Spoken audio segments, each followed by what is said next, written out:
How many of you have used the light source today? Well, considering that the lights are currently on, I'm going to say all of us. From light bulbs to those tiny pocket-sized computers we all carry around called cell phones, lights are everywhere. But how did we get here? Well, 1879. It was a great year. It was a year that Thomas Edison first patented the incandescent light bulb.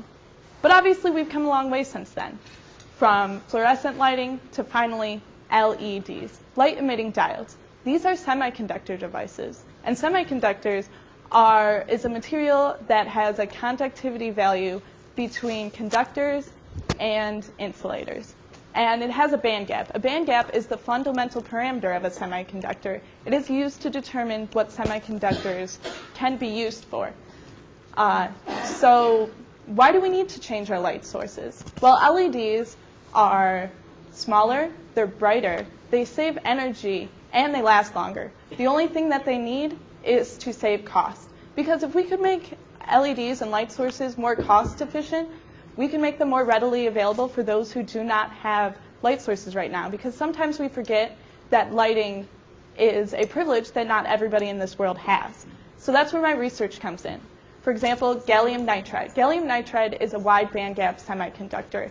It is commonly used for LEDs, but it has no viable alternative. So we looked into this and found magnesium tin nitride. It is a semiconductor material that has a band gap comparable to that of gallium nitride. Not only that, it has never been synthesized before. So we looked at the price. Gallium tin nitride has materials that significantly cost, magnesium tin nitride has materials that significantly cost less than gallium. And also, they can be recycled.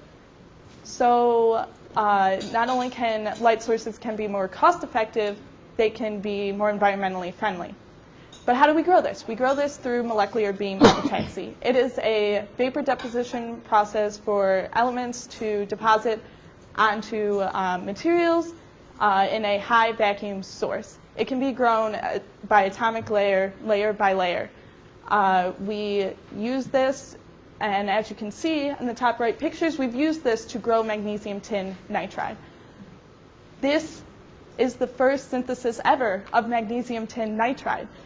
It shows also from the bottom right picture that it is a comparable band gap to the predicted value, 3.3, very comparable to gallium nitride. So hopefully we can make this device ready and make it more cost-effective light source for the world. Thank you.